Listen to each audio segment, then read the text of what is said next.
కీర్తనల గ్రంథము 25వ అధ్యాయము. యెహోవా, నీ దిక్కునకు చూచి నా ఆత్మను ఎత్తికొనుచున్నాను. నా దేవా, నీయందు నమ్మికయుంచియున్నాను. నన్ను సిగ్గుపడ నీయకుము. నా శత్రువులను నన్ను గూర్చి ఉత్సహింప నీయకుము. నీ కొరకు కనిపెట్టువారిలో ఎవడును సిగ్గునొందడు. హేతువు లేకుండనే ద్రోహము చేయువారు సిగ్గు నొందుదురు. యెహోవా, నీ మార్గములను నాకు తెలిజేయుము. నీ త్రోవలను నాకు తేటపరచుము. నన్ను నీ సత్యము ననుసరింపజేసి నాకు ఉపదేశము చేయుము. నీవే నా రక్షణకర్తవైన దేవుడవు. దినమెల్లా నీ కొరకు కనిపెట్టుచున్నాను. యెహోవా, నీ కరుణాతిశయములను జ్ఞాపకము చేసుకొనుము. నీ కృపాతిశయములను జ్ఞాపకము చేసుకొనుము. అవి పూర్వము నుండి యున్నవే గదా. నా బాల్య పాపములను, నా అతిక్రమములను జ్ఞాపకము చేసుకొనకుము. యెహోవా, నీ కృపను బట్టి నీ దయచొప్పున నన్ను జ్ఞాపకములో ఉంచుకొనుము. యెహోవా ఉత్తముడును యథార్థవంతుడునే యున్నాడు.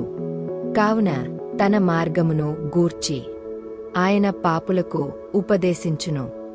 న్యాయవిధులను బట్టి ఆయన దీనులను నడిపించును. తన మార్గమును దీనులకు నేర్పును.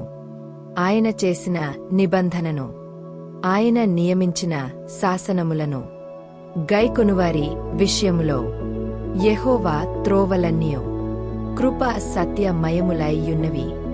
యెహోవా, నా పాపము బహు ఘోరమైనది.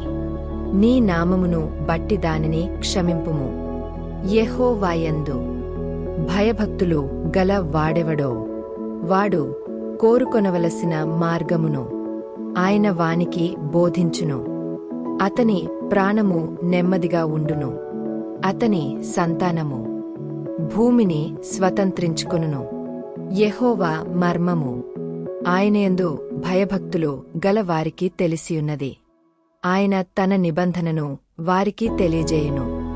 నా కనుదృష్టి ఎల్లప్పుడూ యెహోవా వైపునకే తిరిగియున్నది. ఆయన నా పాదములను వలలో నుండి విడిపించును. నేను ఏకాకిని, బాధపడువాడను. నావైపు తిరిగి నన్ను కరుణింపుము. నా హృదయవేదనలు అతి విస్తారములు. ఇక్కట్టులో నుండి నన్ను విడిపింపుము. నా బాధను, నా వేదనను కనుగొనుము. నా పాపములన్నిటినీ క్షమింపుము.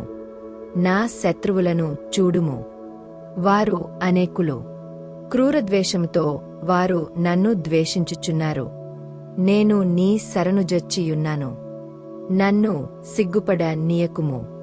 నా ప్రాణమును కాపాడుము. నన్ను రక్షింపుము. నీ కొరకు నేను కనిపెట్టుచున్నాను. యథార్థతయు నిర్దోషత్వమును నన్ను సంరక్షించునుగాక.